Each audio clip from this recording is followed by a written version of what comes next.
আসলে আপনার কি মনে হয় এটার পেছনের কারণ কি? না আসলে দেখেন টি-টোয়েন্টি ম্যাচ খুব ফাস্ট ম্যাচ, এটা একটা মোমেন্টাম ম্যাচ আর কি।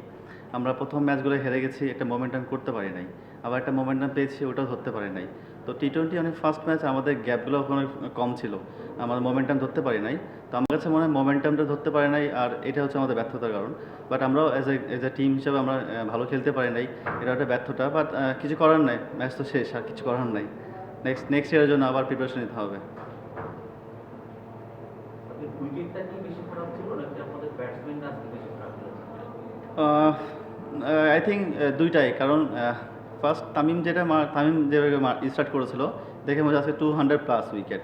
যখন একটা উইকেট চলে যাওয়ার পরে যখন অন্য কোনো ব্যাটসম্যান আসলো তখন মনে হচ্ছে 120-এর উইকেট। তো আমি যখন ব্যাটিং করছি তখনও উইকেটটা এত ভালো উইকেট ছিল না, একটু টাফ ছিল উইকেটটা, চ্যালেঞ্জিং ছিল, বাট আমরা চ্যালেঞ্জ নিতে পারিনি আর কি। আপনাদের টিমের ক্যাপ্টেনের এগেইনস্ট একটা এলিগেশন আসছে যে ফিক্সিং এর সাথে বা অন্যান্য একটা এলিগেশন আসা হচ্ছে, বা আপনাদের কাছে কোনো তথ্য আছে কিনা বা মাঠ থেকে আপনার এমন কোনো কিছু মনে হয়েছে কিনা যে নির্যাতন নিব? না দেখেন, এটা আউটসাইড কথা, আর এটা আউটসাইড একটা বিষয়, এটা নিয়ে আমাদের কিছু বলারও নাই, আর এটা ধরেন আমাদের বলার কোনো বিষয় না। তো এটা আসলে বিসিবি যারা আছেন কর্মকর্তারা, তারা এটা হ্যান্ডেল করতেছে, এবং ইনশাল্লাহ এটা হয়তো বা ওরা সব কিছু হ্যান্ডেল করতেছে আর কি। সাবির একদম মানে বলা চলে টেবিলের 6 আপনারা শেষ করলেন, খুব একটা ভালো হয়নি, কিন্তু ওভারঅল যদি বলি প্রাপ্তির দিকটা কি আপনি যদি আপনার দিকটা বলেন? আমার দিকে আমি অ্যাজ এ প্লেয়ার আমি লাস্ট ইয়ার বিপিএল খেলি নাই, এবছর বিপিএল খেলার সুযোগ পেয়েছি। থ্যাঙ্কস টু ঢাকা ক্যাপিটালস ম্যানেজমেন্টকে আমাকে পিক করার জন্য এবং অপরচুনিটি দেওয়ার জন্য। এটা আমার কাছে একটা পজিটিভ সাইন ছিল আমার জন্য, যে কামব্যাক করা ছিল, যেটা আমি খেলার সুযোগ পেয়েছি বিপিএলটা। অ্যাট দ্য সেম টাইম আমাদের টিম 6 নাম্বার শেষ করেছি ম্যাচ, তাহলে তো 6 সাথেই থাকবো, লাস্ট আর কোনো টিম নাই। তো হোপফুলি ইনশাল্লাহ নেক্সট ইয়ারের জন্য আবার প্রিপারেশন নিয়ে আবার কামব্যাক করার চেষ্টা করবো সবাই। শাকিব খানের সঙ্গে আপনাদের কোনো কথা হয়েছিল কিনা, মানে ওনার কি প্রত্যাশা ছিল টিমের কাছে? সাকিব ভাই তো ব্যস্ত থাকে, শুটিং টুটিং নিয়ে একটু ব্যস্ত থাকে, বাইরে থাকে, বাট আমাদের সবসময় আমাদের সিইও স্যার আছেন আতিক ভাই, উনি সবসময় আমাদের টাচে থাকতেন, প্লাস মিজান ভাই টাচে থাকতেন সবসময়, আমাদের কীভাবে ভালো করা যায় সব কিছু নিয়ে উনি টাচে থাকতেন, এবং হোপফুলি সাকিবের সাথে কথা হতো ওনার সাথে, সেই জন্য হয়তো বা ওনারা আমার সাথে কথা বলতে, এবং সবসময় পজিটিভ কথাই বলতেন আমার সবাইকে।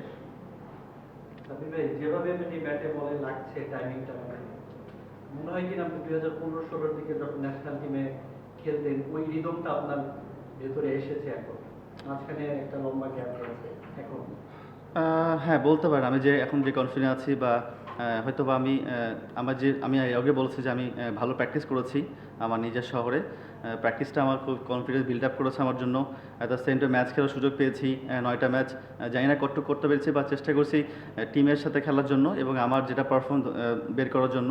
তো আলহামদুলিল্লাহ এখন পর্যন্ত ঠিক আছে। যে কটা ব্যাটিং করেছি আমার কাছে মনে হচ্ছে আমি খুব কমফোর্টেবল ব্যাটিং করেছি।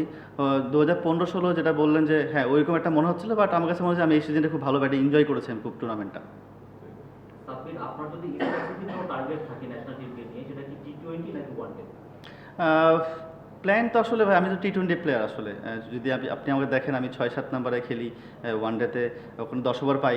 টি-20তেও আমি নাম্বার 3-এ ব্যাটিং করতাম, ওখানেও আমি প্লাস 20 ওভারই পেতাম। তো ওভারঅল আমি যদি যেখানে আমাকে টিম ম্যানেজমেন্ট যেখানে দিবে এবং আমার যে প্ল্যান অনুযায়ী যে খেলতেছি, আমি যদি চেষ্টা করব, আমি এখন বিপিএলটা ভালো খেললাম, তো জানি না নেক্সট কী হবে আমার, বাট আমি চেষ্টা করবো এই প্র্যাকটিসে ধরে রাখার জন্য, এবং অবশ্যই প্ল্যান তো ন্যাশনাল টিমে খেলার জন্যই।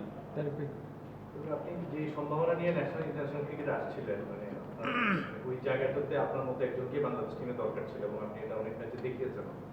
আপনার সেই পারফরমেন্স, বিশেষ করে ব্যাটিং এবং ফিল্ডিং অ্যাবিলিটি দিয়ে আপনি ন্যাশনাল টিম অনেক কিছু দিতে পারতেন। এবং এই মুহূর্তে আমাদের ন্যাশনাল টিম যে জায়গায় আছে, মানে সিনিয়র ক্রিকেটাররা চলে যাচ্ছেন, একটা গ্যাপ আছে, অভিজ্ঞতার গ্যাপ আছে।